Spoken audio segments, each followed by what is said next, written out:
Hello, this video is all about my string quartet number 21. This is the second of the 12/8 quartets. The quartet's written in a 12/8 time signature. And this one is a very slow adagio movement, so it's a very drawn out 12/8. There are lots of interweaving melodic lines, all based on a rising arpeggio motif, with the lines all moving around between the parts as we go, so everyone gets a chance to play everything. Harmonically, we start in G major, and the key signature is in G major, and indeed we end in G major. But there's this sort of introduction passage that leads up to A, and actually by the time we get to A, we're in D major, so that really feels like it's where we start.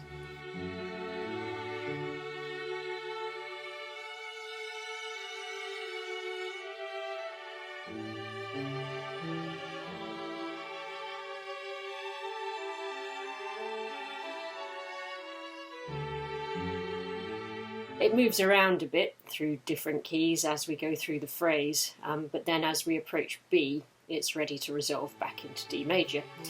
But actually instead it moves to G major, so we're back where we started.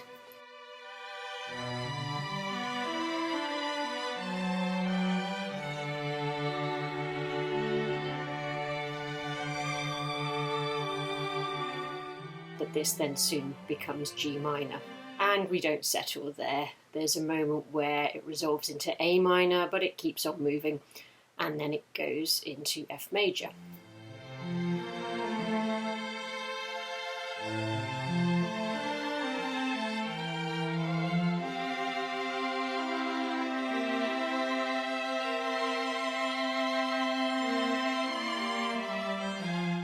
And we build up to these big chords which take us onto what is a D flat major chord, which is really the strongest moment we've had so far and is a bit unexpected. But then it resolves down onto a C natural and we're back into F major and everything calms down a bit. But then these two quavers, the D and the C, get picked up and passed between the parts and accelerated, which I think in real life would be much more of an acceleration than you get here with the Sibelius recording. So the semiquavers would transition seamlessly into the next section. And so we go into this B section, which is this fast sort of light scherzo in G minor, with these short little phrases passing around between the different parts. So it's a complete contrast to what we've heard up until now. This moves from G minor to C minor at E, and then as the tension builds, we get all of these chromatic passages leading up to F, where we're back into G minor. And then eventually things start to slow down, and the cello and then the viola bring back the opening theme.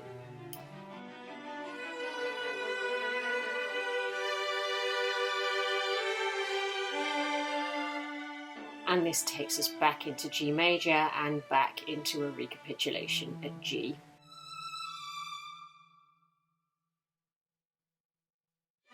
And this time, although we've got the same sort of interweaving of different lines as before, they're accompanied by these arpeggios floating above it all in the first violin. And there's something about this passage that makes me think of Brahms. I haven't quite pinned down why, but I think there was probably a bit of Brahms's writing that influenced this. But after all of the rushing around of the fast section, it's supposed to be a very calm, quiet, peaceful, very sweet return of the theme. And slowly it builds its way up again, until we build up and we build up, and then we get this subito piano A minor chord. And there's just a moment of silence, like catching your breath. And then very smoothly we're off again, and it builds up again towards this big moment at H, where our dominant seventh doesn't resolve straight to the tonic, but instead we get a C major chord, which leads into this coda, which just draws out the resolution a bit longer, but all still with these semiquaver arpeggios floating above it all.